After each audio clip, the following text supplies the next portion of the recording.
Hello.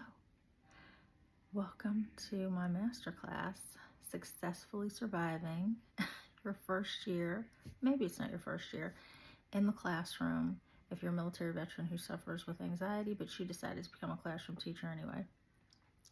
I'm Robin Mahoney. I'm a retired Master Sergeant from the United States Army, and prior to this last stint of active duty, before I retired, I had about 10 and a half years of classroom teaching experience. I taught private school first and then public school. And then now, after retiring, I have returned to the public school sector and I teach 6th grade language arts.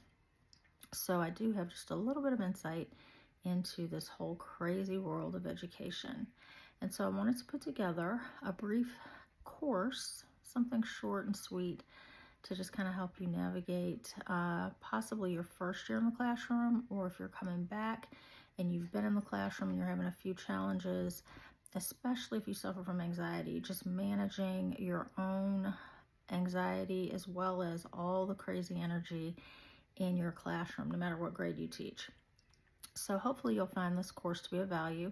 It's absolutely free for you. You'll have access to it forever. You can come back to it, and hopefully some of the little tips and tricks that I have provided in each of the subsequent lessons will be somewhat helpful to you as the year goes on. So here's to a wonderful, soon to be back to school year, because it's summer right now when I'm recording this. So I have about 2 weeks until I have to go back to work. I'm not sure when you have to go back to work, but we can do this together. Trust me. So let's jump right in. Lesson number 1, acknowledge your own anxiety and understand that you are entering an environment that is going to probably be loaded with external anxiety. The kids, your peers, administration, staff. It's a completely different ballgame than a more controlled, organized, predictable military environment. So going into the classroom, cognizant of your own anxiety, should help you manage how you do things a little bit better, a little bit differently. It probably would be a really good idea to have a conversation with your administration and just kind of let them know, without maybe divulging your complete health or mental health history, that, hey, I do suffer from anxiety and just wanted to make you aware, whatever that looks like for you. I don't know if you have to take medication at certain times, if you just need to step outside and take a break, what your lunchtime might look like. You might want to isolate. I do that. My lunchtime is just usually just me, because I just really need that 30 minutes, 28 minutes, whatever it is, to regroup, to get ready for the rest of the day. Nobody takes that personally. People understand. Also, during planning, you may have a chance to take a break, step away, have a minute. You might be able to work something out with one of your fellow peers on your hallway to be able to just step away from a moment if you need to. But acknowledging it to yourself and to those people in your immediate area of operation will pay dividends in the long run. Now, I have had students whose parents have also shared with me that the student is suffering from anxiety. Now, depending on what grade you teach, depending on the maturity level of the student, depending on your relationship and your rapport with that student, that may be a category where you can make a connection. One young lady that I had in my class this year, we had a lot in common. Her father was a police officer. She suffered from anxiety and found it hard to come to school consistently for several days in a row. And so she and I had a conversation one day walking to lunch. And I just told her, I said, my dad was a cop too. So I grew up a little bit different, a little bit more cognizant and aware of things around me. And then being in the military for a really long time kind of resulted in me walking away with a little bit of anxiety too. So knowing that and kind of making that connection helped me better understand her situation in my classroom, so that when she needed to step out for a minute, she could do that. when she needed to just kind of sit off by herself, sit in the hallway and work just because it was too much. We had that understanding. And ultimately, having that conversation and her mom divulging that information to me helped her come to school more often than not. So her attendance improved greatly in my classroom because there was a little bit of transparency there on both sides. So I would encourage you to be honest about your anxiety. You don't have to hide anything. You don't have anything to prove, especially as a first-year teacher. You have nothing to prove. You have everything to learn and everything to gain. So go in transparent so that you can make sure that you get what you need to be successful. So listen to, let's minimize the unknown, because that is key to helping us manage anxiety. Worrying about what's going to happen or what might happen or how it's going to look when it happens, our overthinking minds are way, way out there a lot of the time. So reining that in and being able to minimize things that we don't know and fill those spaces with things that we do know is going to be very helpful going forward. So just want to put this out here. I probably should have mentioned it in the last lesson, but make sure that you set realistic expectations. We are fish out of water in the civilian sector, no matter where we go, unless maybe we're working for the government. So just set the realistic expectation that there's going to be a lot to learn. It's going to be different. It won't be as structured as the military, and keep that in your back pocket so that you can review that as often as you need to through the course of the day, the month, the school year, right? Set realistic expectations. And then you want to make sure that you're committing to work through challenges as they come up. So just front load that. I'm going to commit to working through these challenges. I'm going to commit to minimizing those things that I don't know so that I can successfully manage my anxiety in my classroom. So civilians are not always proactive. They are very reactive. That has been my biggest transition point going back into the classroom. The reactivity. I don't live there. I'm proactive. But I've learned through conversations and asking clarifying questions that people are not always thinking things through and backward planning the way that we're used to doing in the military. Even though curriculum specialists should be trained to do backwards planning, I'm a curriculum specialist, I don't know. That's not always the case everywhere that you go. So asking clarifying questions will pay dividends for you in the end. And it doesn't matter if people are annoyed that you're asking those questions. Your goal is to minimize the unknown so that you can manage your anxiety and not be overthinking and worrying about things to come. Now, are we going to know everything? No, we're not. But we can help ourselves by being proactive and asking those questions to get clarity. And that's what I would encourage you to do. Develop a rapport with your principal or assistant principal. Sometimes there's mentor teachers that can assist you, but ask the questions. A lot of people assume that because we're veterans, we come to the table already put together and that we're going to be able to figure it out. Now, that's true in a lot of cases. However, if you are really struggling and you need to ask questions, don't let your ego get in the way. Be that person to ask the questions, because everything's not going to be spelled out for you the way that it is in the military. Unless there's one caveat to that, the handbook. So I would encourage you to read your employee handbook cover to cover. It's like our regulations, right? Read the student handbook, the parent handbook, the code of conduct. Read everything that's governing your job and your students in your classroom and the district.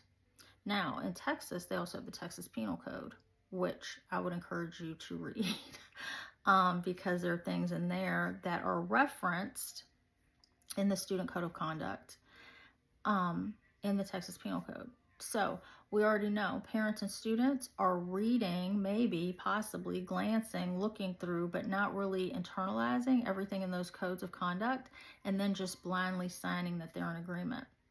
So in order for you to minimize and to clearly understand the parameters of your duties and responsibilities, you're going to have to go military and go back to the regulation. So the regulation for schools is your employee handbook, or the regulations, I should say. The employee handbook, student code of conduct, parent code of conduct, all of those things. Read them, become familiar, study them. You don't have to do it all at once, but just as the year is going on. Number 3, and I haven't been numbering the other ones, but this is like the 3rd suggestion. When you have professional learning communities, ask questions.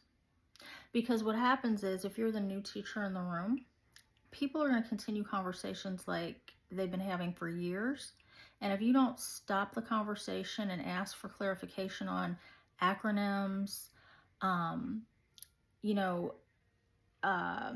school-specific jargon and things of that nature, you're going to be lost. So again, lose the ego, ask the questions during PLC. If you don't know, ask, and then take notes on the answers that you're given. It's like old school MFR, memorandum for record, right? All of my notes in my teacher meetings are like memorandums for record, so that I can keep track of what was said and when it was said, so that when I execute said action, if there's a question or a problem about it later, I can always refer back to that memorandum for record. Okay?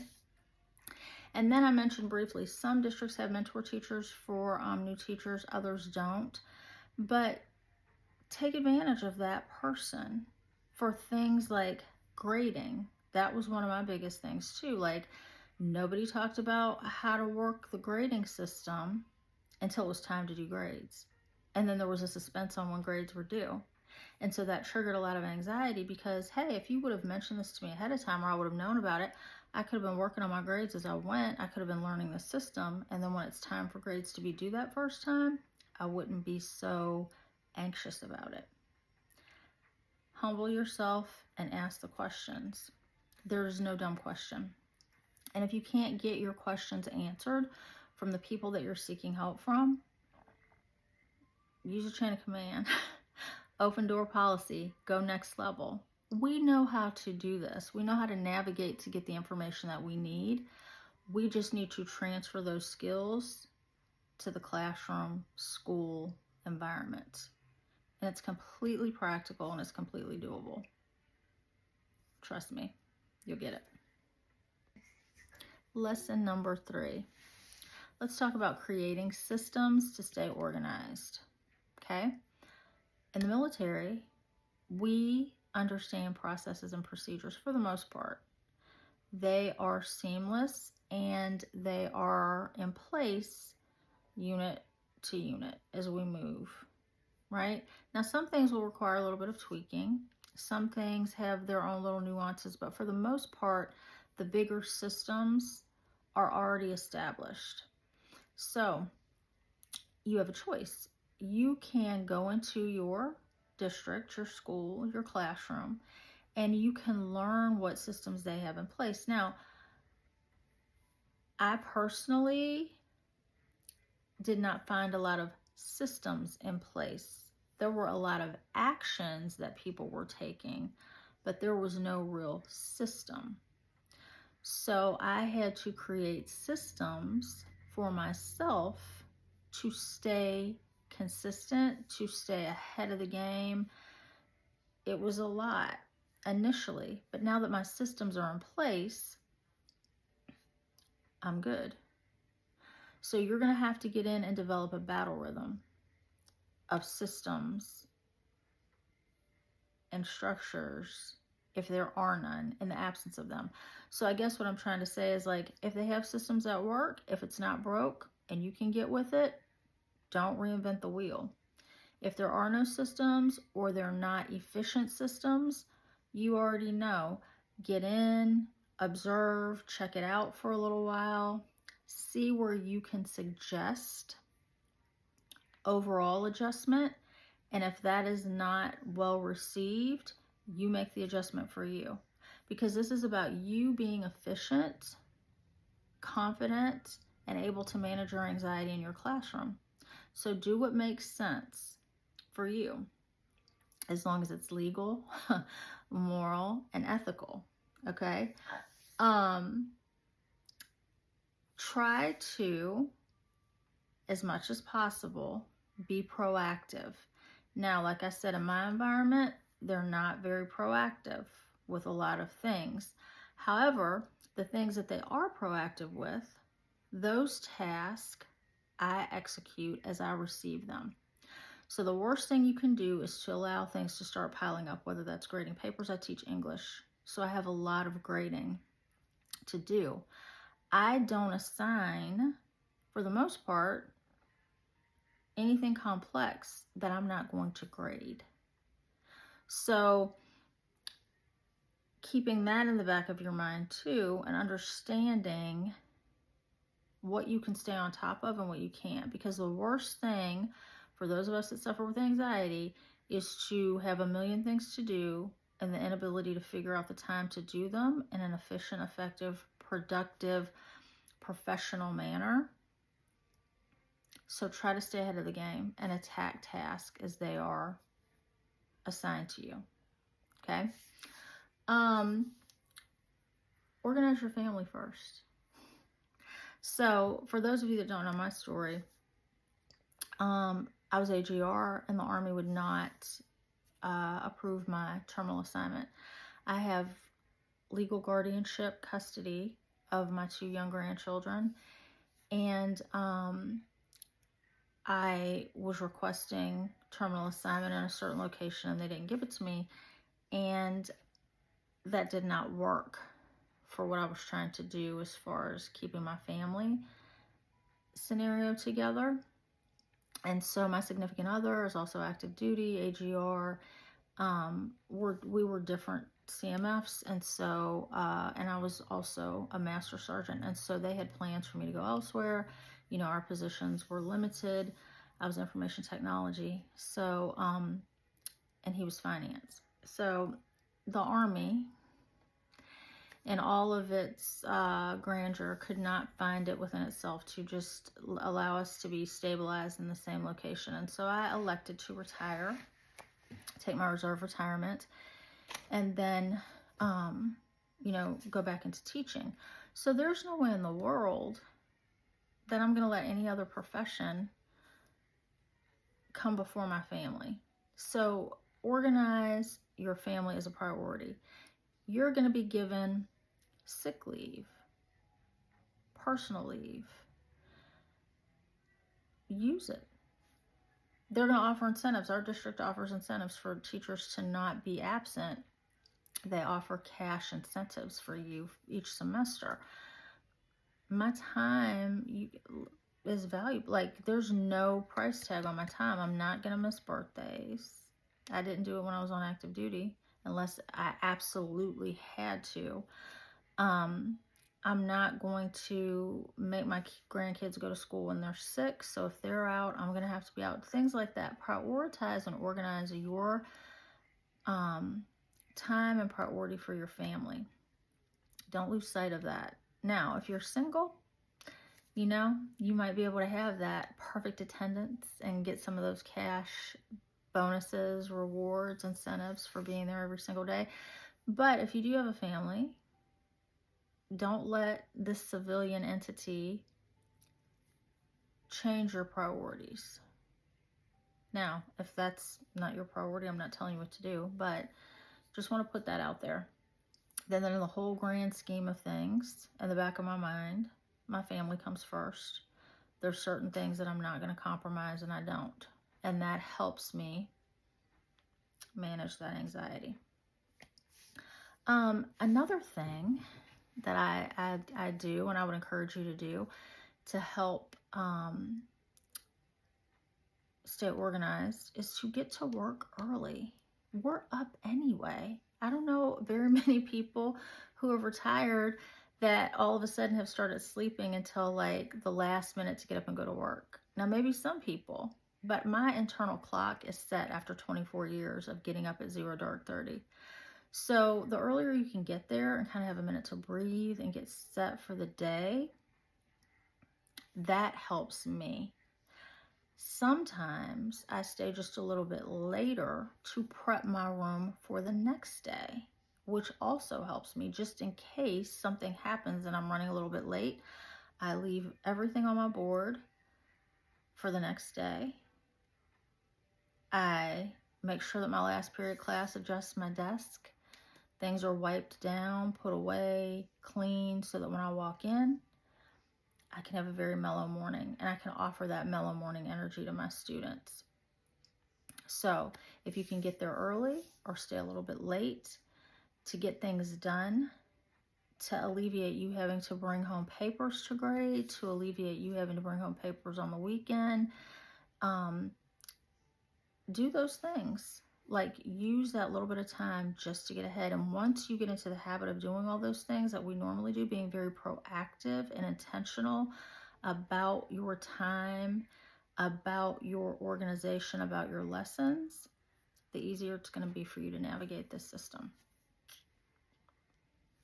Lesson number 4, seek out supportive relationships, genuinely supportive relationships. Now, in the military, it's different. We work with people that we may not really like on a personal level, but at the end of the day, we have that ethos, we have that understanding that I'm going to be there for you, though. You're going to be there for me if anything were to happen. There's a different type of camaraderie in the military that's not always available in the civilian sector. Gossip is rampant. That is one thing that I have to say that I did enjoy about usually working with male soldiers the majority of the time. Hate to say this, ladies, but little gossip. They just don't, for the most part. You know, there's other things that would drive me a little bit crazy from time to time, but honest and truly, gossip wasn't one of them. So watch, observe people, because they will show you who they are, even if they're telling you who they are, if that makes sense.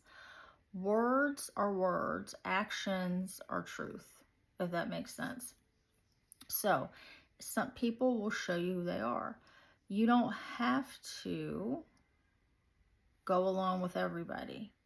Now, I'm a little bit older than the teachers that I teach with. I do have my peer teacher, though we're probably about the same age. But she and I are in the trenches all the time. And so we totally understand when we just go in our classrooms and we have a minute and turn off the lights to just mellow out, because we had some interesting folks last year. Nobody takes that personally. As the years gone on, there are people that I have gravitated towards, or who have gravitated towards me, that I consider supportive people.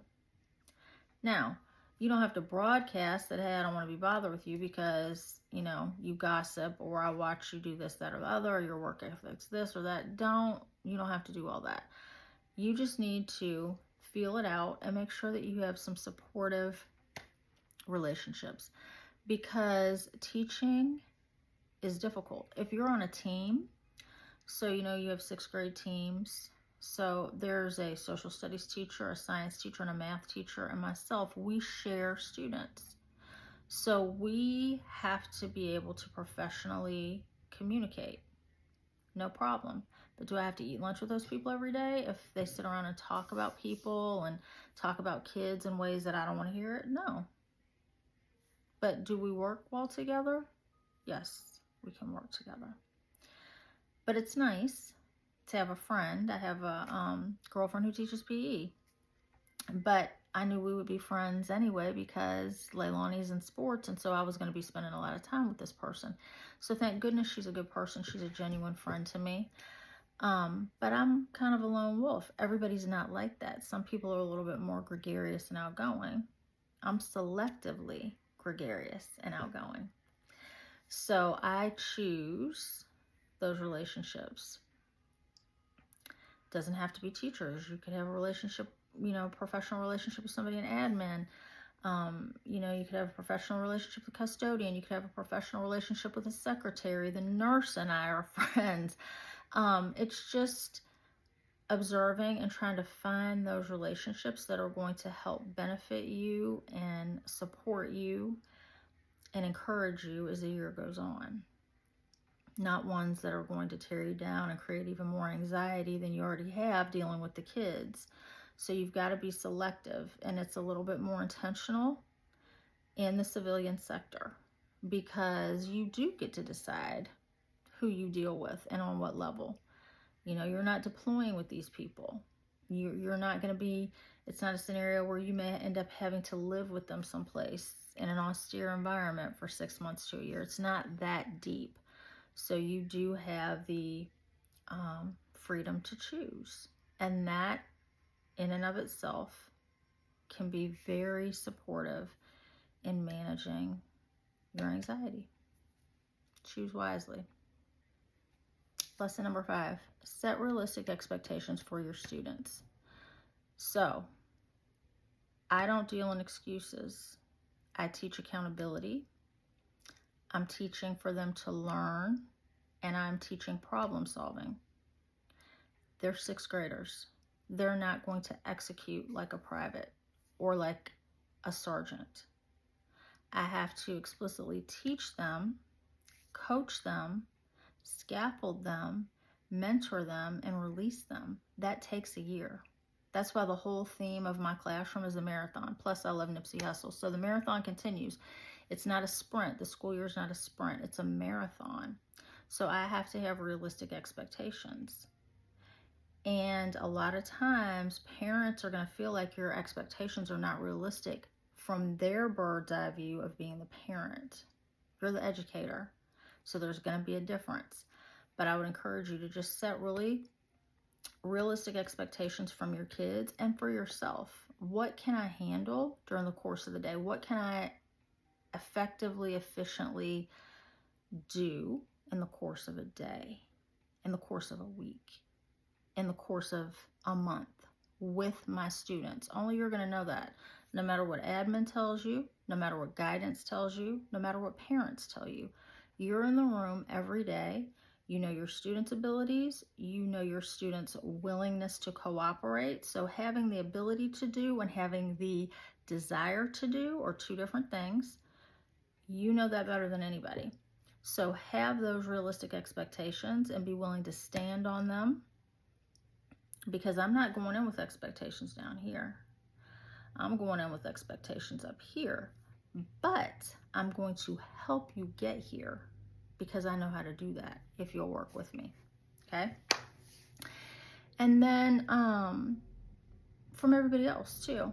People have bad days. You'll hear teachers say and see them do things that you're like, oh my gosh. Extend grace. It's a very stressful profession. We get stress from admin. We get stress from the state. We get stress from parents, from the kids, from our peers. We're hard on ourselves. It's probably the most important profession, and it is so, so volatile at times, challenging, but ever so rewarding if you can just figure out your dance with it. So be cognizant of reality. It's not Abbott Elementary. It's not whatever you're watching on TV. It's your real life. And so you just need to make sure that you have those realistic expectations. And to tag on to that, fix what you can and release what you can't. You're going to get into a district that's been in operation probably for almost as many years as you've been alive, and you're not going to be able to change everything. Just like in the military, you cannot change everything. You can only influence what's in your immediate area of operation and then hope that that will inspire other people to change. So taking that same thought process from military operations and culture and morale building and all those things that we know better than anybody, we do, and applying that in your classroom is the best thing that you can do. I can see clearly in my environment that based on previous leadership, just that you hear about, and the way people talk and behave and interact with one another, there's lots of PTSD in there from toxic leadership. I picked that up immediately. Why? Because in the Army, that's what we do. We pick up on those things. We understand what builds morale. We understand culture and how leaders affect that culture positively and negatively. So, but all that's not in my lane. I'm very focused on what's in my lane. And I hope that by being a diligent, good steward of what's in my lane, that will inspire other people to do the same. And that's really the best that we can do. So, hopefully, putting all these little mini lessons, this little micro learning together, and going back and revisiting some of these lessons later on will help you this year in the classroom, whether you're going into the classroom for the first time or you've been there for a minute and you've just been struggling with a few things, needing just a few suggestions, solutions on how to do things a little bit differently. Hopefully this is just like a good foundation or framework. Quick, easy to get through, can just revisit. And then going forward, I'm probably going to do something a little bit lengthier, a little bit more in depth to help with things. But go forth and do great things.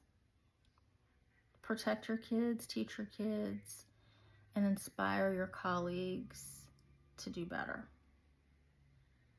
Good luck. We'll chit chat soon.